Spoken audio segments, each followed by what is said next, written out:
start with this. Despite the COVID-19 pandemic still taking its toll on the country, the local government elections have been given the green light and will continue as planned. President Cyril Ramaphosa made the announcement during the State of the Nation address. But given the situation we're in, will parties have enough time to convince their supporters?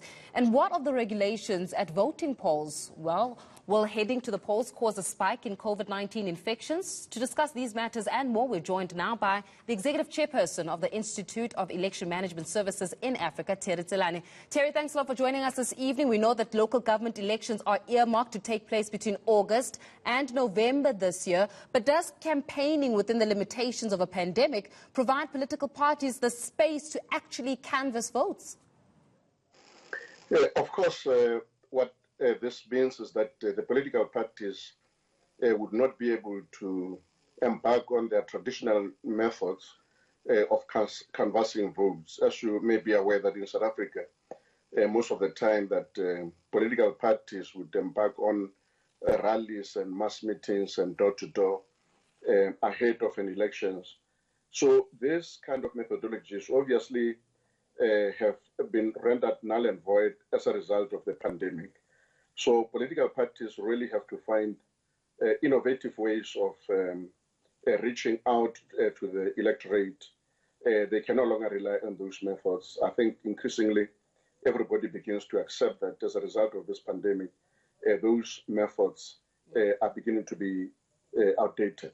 Yeah. But then, Terry, how innovative can political parties actually be at this stage?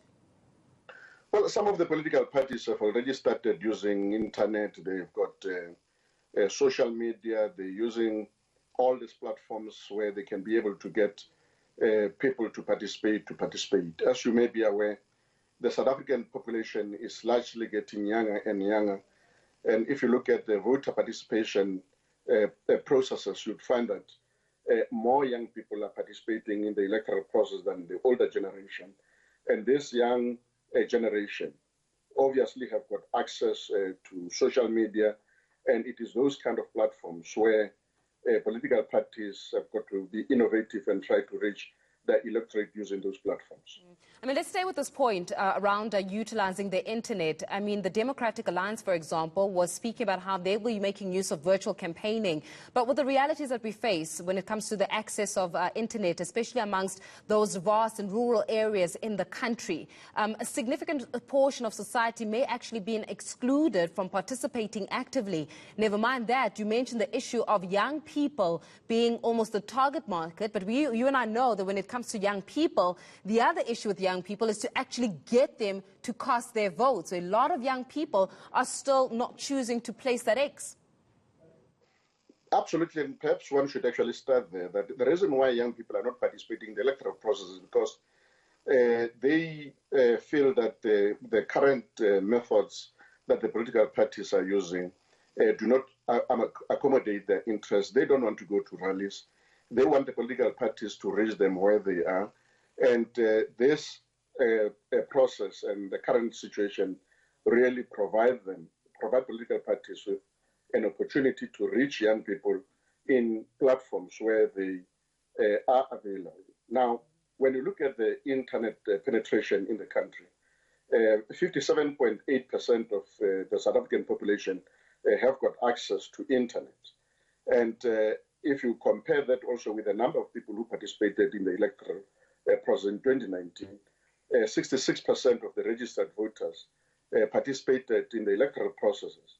So increasingly, I think we're beginning to see that it is possible to reach the majority of people who are registered using the internet, largely because of the internet penetration that we have in the country, but also in terms of the number of people who are participating in the electoral process. Not everybody who is registered is participating in the electoral process, and not everybody who is a citizen is actually registered. You may be aware that in 2019, only 26 million people had registered, and as I've indicated, only 66% of those people participated in the process. So it is an opportunity, even though there are some challenges and difficulties, and not everybody has got access to the internet. It does provide political parties with an opportunity to be innovative and use the mechanisms that are there and the platforms that are there to reach the electorate. Yeah, well, President Cyril Ramaphosa called for the adjustments to the normal election process. Again, let's speak a little bit about the limitations when it comes to 4IR resourcing and the like.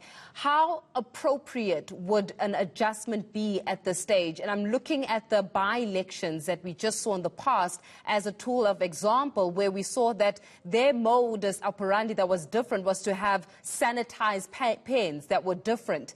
How much more can we do at this stage with about August around the corner? Well, electoral officials obviously have got to adhere to the health protocols. There's got to be a coordination between the commission and the health officials to make sure that they don't compromise health protocols in having the elections or administering the elections. So yes, it is possible. Quite a number of countries have indicated and have shown us that it is possible to have proper elections during COVID. And South Korea is one of those countries that over the years have actually been exemplary in terms of administration of the elections. You may be aware that South Korea is the only country that has never really postponed the elections, even during the war.